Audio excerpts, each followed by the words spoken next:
ولقد نعلم أنهم يقولون إنما يعلمه بشر لسان الذي يلحدون إليه أعجمي وهذا لسان عربي مبين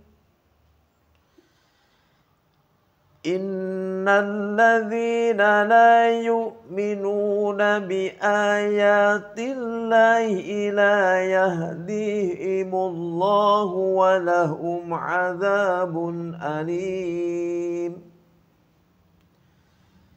إنما يفتري الكذب الذين لا يؤمنون بآيات الله وأولئك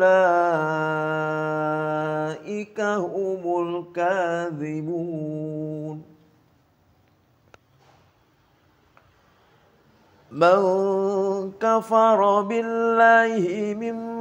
بعد إيمانه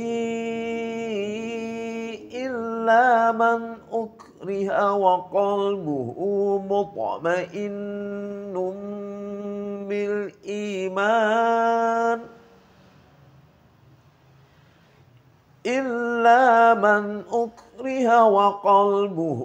مطمئن بالإيمان ولكن من شرح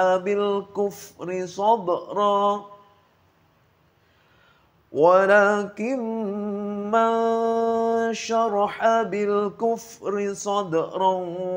فعليهم غضب من الله ولهم عذاب عظيم ذلك بأنه مستحب الحياة الدنيا على الآخرة وأن الله لا يهدي القوم الكافرين أولئك الذين طبع الله على قلوبهم وسمعهم وأبصارهم وأولئك هم الغافلون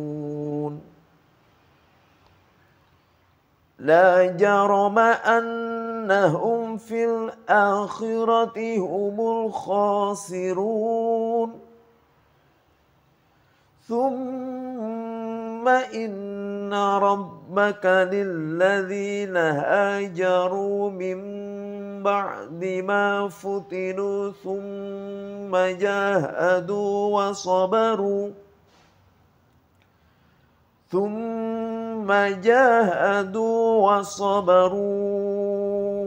إن ربك من بعدها لغفور رحيم